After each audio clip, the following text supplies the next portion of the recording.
Hello बच्चों, आशा करती हूँ सभी अच्छे होंगे, सभी खुश होंगे। तो बेटा आज मैं लेके आई हूँ हिंदी व्याकरण की वर्कशीट नंबर 28 जो कि 31 तारीख की है और क्लास 7 के बच्चों की है।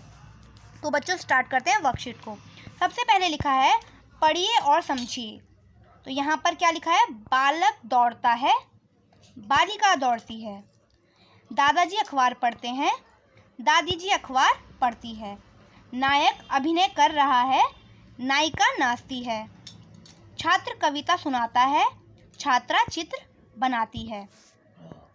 फिर आगे लिखा है ऊपर लिखे वाक्यों में रेखांकित शब्द बालक, दादाजी, नायक और छात्र पुरुष जाति का बोध कराते हैं तथा बालिका, दादी जी, नायिका और छात्र स्त्री जाति का बोध कराते हैं। अंततः यानी बेटा यहाँ पर ये क्या बोल रहे हैं, ये जो आपको अंडरलाइन किया हुए मिल रहे हैं शब्द, मिले हुए हैं यहाँ पर सारे शब्द, ये किसी न किसी जाति का आपको बोध करवा रहे हैं।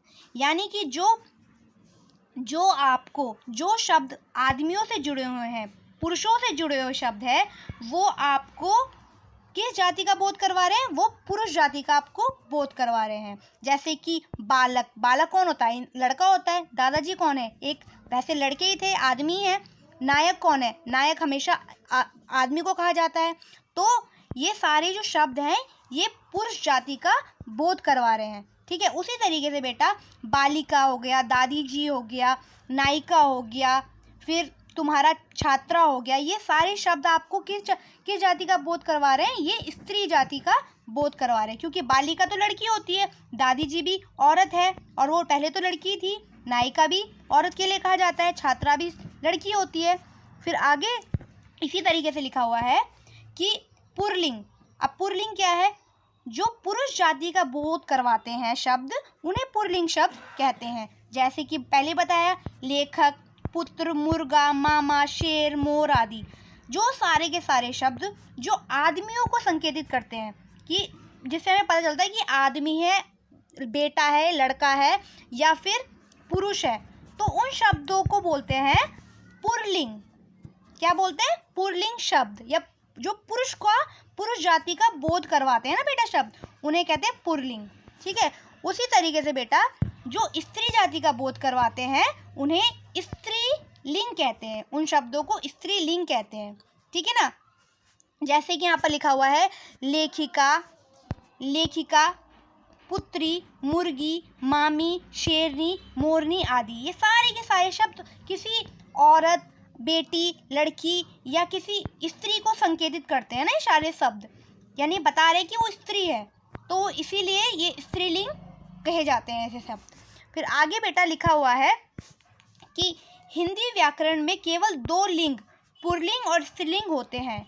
नपुंसक लिंग हिंदी में नहीं होते हैं। मतलब ऐसे लिंग नहीं है जिनमें ना औरत हो ना आदमी हो, मतलब सिर्फ 2 ही भेद किए हुए हैं, आदमी और औरत के भेद है। नपुंसक लिंग अभी तक हिंदी व्याकरण में, हिंदी भाषा में नहीं आया है।